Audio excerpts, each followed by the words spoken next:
La revue de presse d'Europe 1, Olivier Delagarde. On commence cette lecture des journaux avec le retour de la loi sur la fin de vie. Oui, on l'avait presque oublié, pensant qu'elle poursuivait son petit bonhomme de chemin législatif sur des bases déjà connues. Mais ce matin, le Figaro tire la sonnette d'alarme parce que ce qui avait été promis à ceux que ce projet de loi inquiétait est en train de voler en éclats, affirme le journal. Adieu, voie d'exception, verrou, garde-fou, écrit Laurence de Charette en première page. À peine parvenu en commission, le texte sur l'euthanasie et le suicide assisté a fait l'objet d'une refonte magistrale. C'est même désormais une toute autre loi que celle présentée par le président de la République il y a plusieurs semaines. En fait, résume-t-elle, le gouvernement avait promis un débat serein et transparent. C'est le contraire qui se produit aujourd'hui. Les médecins n'ont cessé d'alerter sur l'abîme qu'ouvrirait devant nous, qu'on le veuille ou non, qu'on le dise ou non, la transgression de l'interdit de tuer, conclut-elle.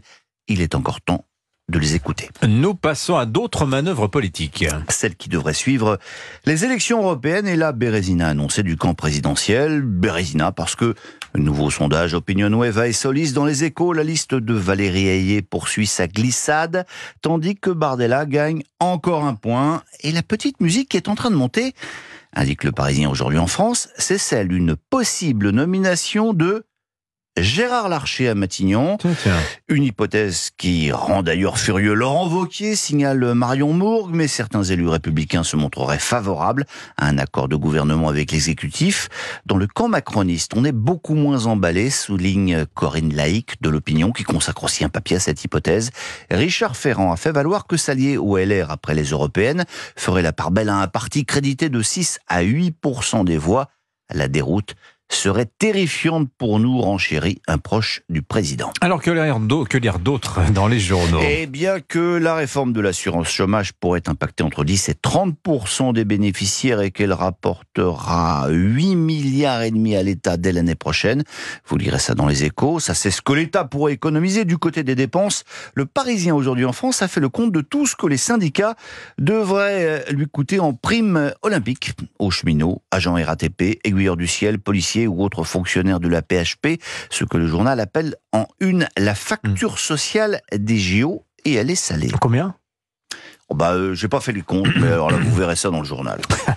Allez, quelques larmes pour finir. Oui, d'abord des larmes de crocodile, Dimitri. Celles des chancelleries occidentales obligées de présenter des condoléances de circonstance après la mort d'Ebrahim Raisi, et surtout celles de nombreux Iraniens qui ont célébré dans la joie la disparition de leur président Honi. À Téhéran, raconte Delphine Minoui dans le Figaro, il régnait hier une étonnante ambiance de fête dans les magasins. Les clients se regardaient d'un air complice et se félicitaient mutuellement. Sur les réseaux sociaux, c'est un déluge de blagues, de jeux de mots.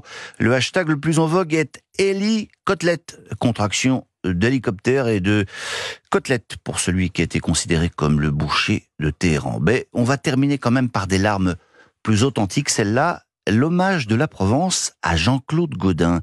Le quotidien marseillais consacre 12 pages à l'ancien maire de la ville, disparu hier. Il était Marseille, titre le journal, sur une magnifique photo noir et blanc pleine page.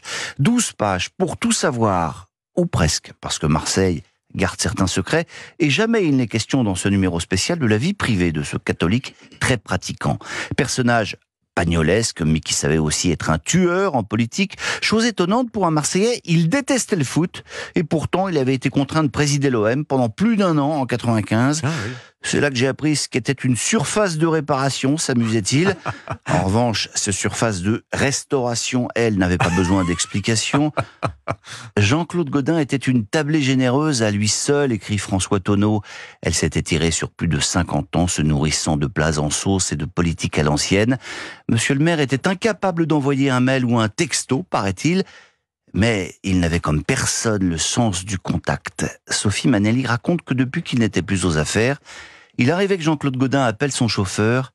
« Emmène-moi faire le tour de la ville », lui demandait-il, « que je touche des mains ». Ah, jolie formule, magnifique. Merci beaucoup Olivier Delagarde.